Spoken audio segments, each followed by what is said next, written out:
This is Kevin Howell, the One Eyed Scout. Watch the One Eyed Scout show on TAN TV.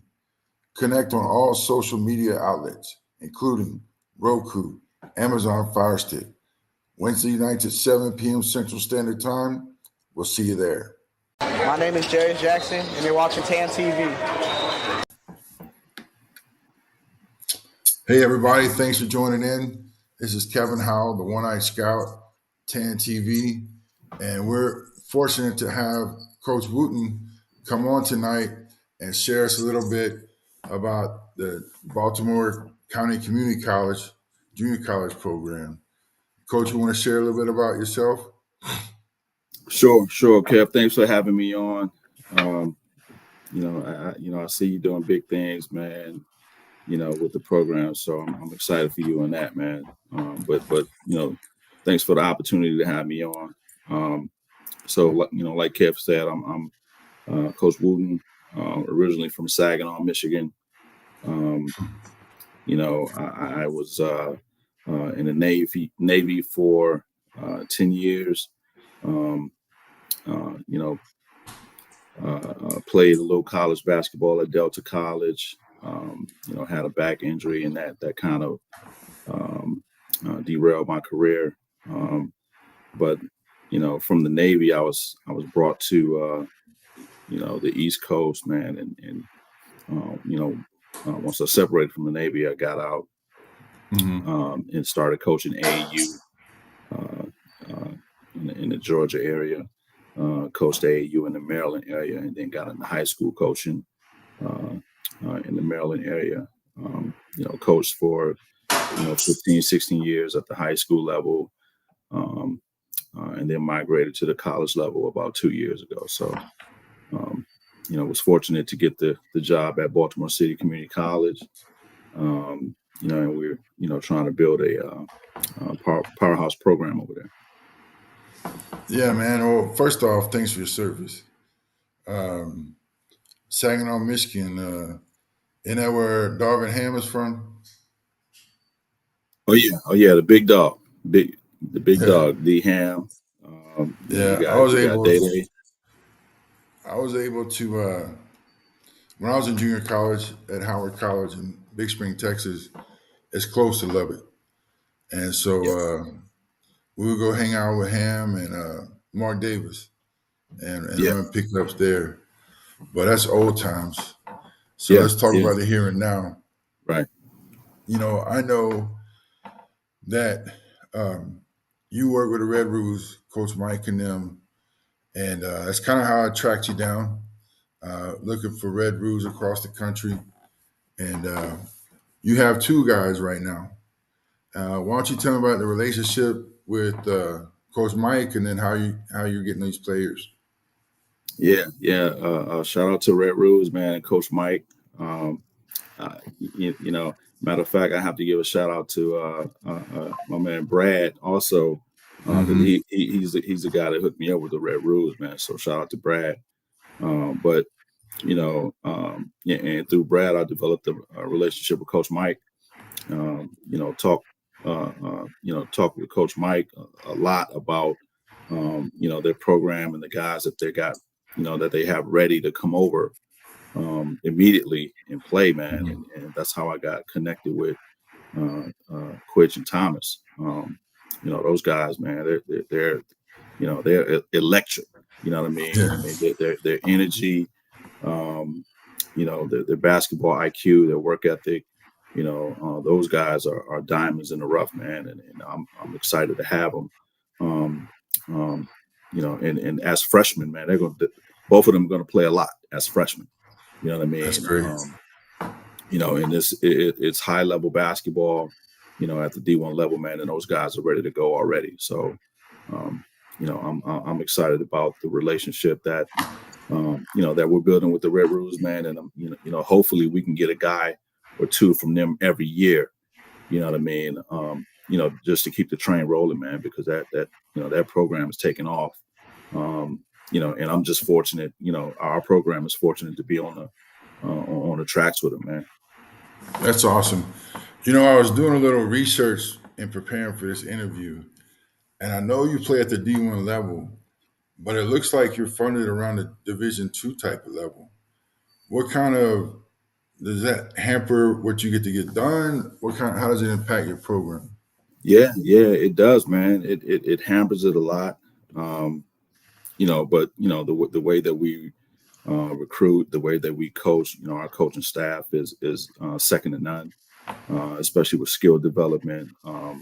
Teaching basketball IQ, um, you know, you know, toughness, teaching toughness, teaching the skill sets, um, you know, even with how we operate as a D2, we have guys ready to go at, and compete at the D1 level, man. But Mm, it does hinder us, a lot as far as who we can recruit, how we can recruit. You know what I mean? So mm, if we're going up against let's say a Harcum uh, community college in our region. They have a full budget of whatever. They're offer mm, they're able to offer that full scholarship with housing to a guy, and we can only offer tuition, books, and fees, and no housing and no meal plan. Well, of mm. course, we may lose out on that guy you Yeah, know. So that's how especially if that guy is a 7-footer, and hey, who doesn't want a 7-footer, right? So if I'm yeah, if I'm a 7-footer, I'm looking at, hey, do I want to pay a monthly fee, for how a small fee for monthly housing, or do I want to go for the free ride? So who wouldn't go for the free ride, right? yeah, So that's the way that it hinders us. um, but we take it as a challenge because um, even though we might lose out on a 7-footer, we still may get a 6'8", that's mm, more hungry for the opportunity than you know um, you know than that person you know yeah, not having to pay anything. You know what I mean? So you have to weigh the cost balance, and are you really hungry for the opportunity, or do you just not want to pay for school? Right. And yeah. so we True. we we want the guys that are hungry for the opportunity. Yeah, that's true, man. And I like your outlook on accepting the challenge. You know, but one of the things that I'm interested in when I ask a coach is, what's your favorite position to recruit? You know what? I think my favorite position to recruit, man, are the guards. You know, Hmm. the guards. Because you can win with bigs, but you win championships with guards, man. You win championships with guards because they are the extension of the coach on the floor, Yeah. right? They're the ones making the car go. You know what I mean? And they're the ones, with the ball in their hands, making the decisions, getting the guys in the right spots. Um, if they have that freedom to call the plays, calling the right plays at the right time, um, and just making the whole thing work, man. So that's what I love to recruit. I love to recruit guards, man. But All not right. just not just any guards though. We want gritty, tough minded, no holds barred type guards, man. You know what I mean? That's the only ones to get. All right. So the recruiting timeline, for 20, the class of 25, that they need to start looking at the junior college routes more heavily if they haven't got their offers already. So, what should a 25 do to stand out in your eyes as they go into the season?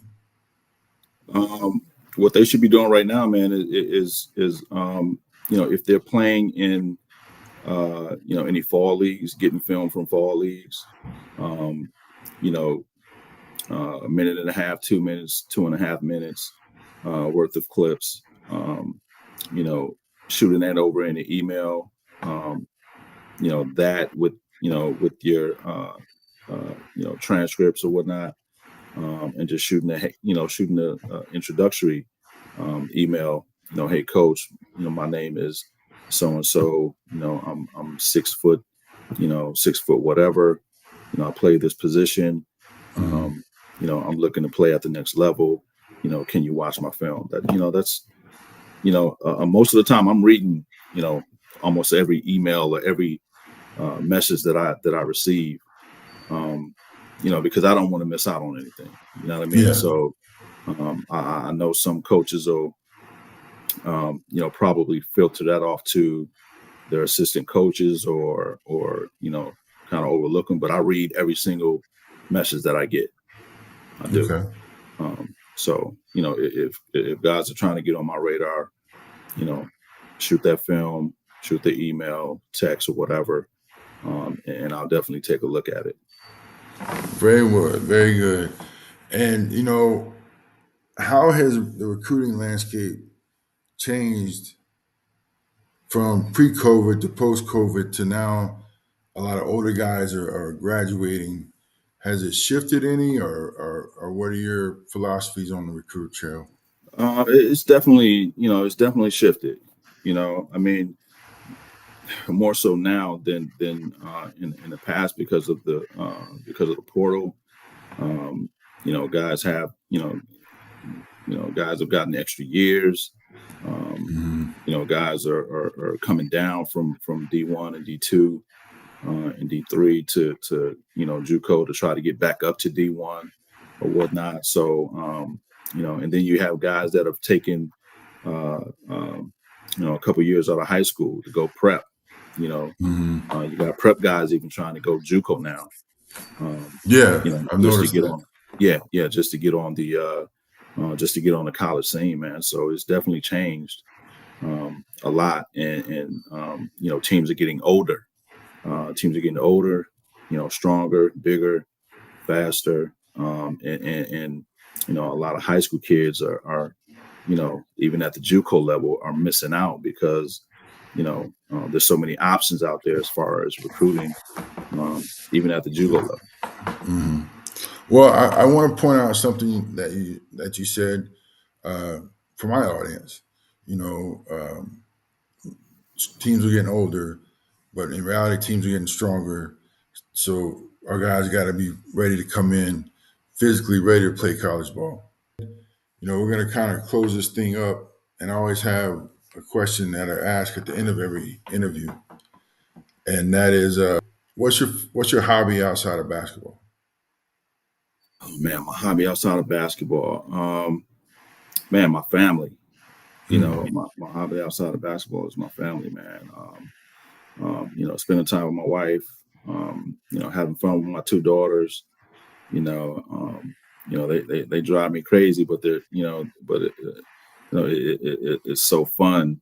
Hmm. Being around them and just listening to them and talking to them, man, and stuff like that, man. Just because when you're playing during the season, even out of season, man, you're on the road recruiting. Yeah, Um, you know, uh, you got games back to back to back. You got practice.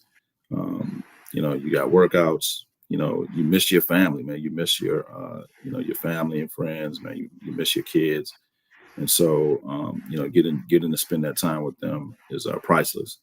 And so every chance I get, man, I'm that's what I'm doing. yeah. Well, man, I appreciate your time, Coach. And let's get back together by the time conference kicks off, and Yeah, we'll get a little update from you. And tomorrow, I'm excited because I get Thomas and we'll find some behind the scenes information about you. yeah, absolutely, man, absolutely, man. So tomorrow's our first our opening road game tomorrow, Hmm. right? And so uh, man, I'm excited for Thomas and Chris, man, to get on the floor and showcase what they can do and what they've learned since they've been here. You know, Yeah. um, you know, um, you know what I mean. So yeah, man, pick his brain, man. Pick his brain. Ask him about how many suicides and sideline sprints they have to do. You know what I mean?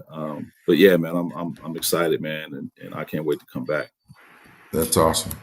And we'll make it happen. You have a good evening. Thanks for being on. Yes, And sir. Yes, everyone, sir. this is TAN TV, the African American Network, where we have a local feel and a global reach. Again, this was Coach Wooten, Baltimore City Community College. Yes, sir. But Yes, sir. you have a good one, sir.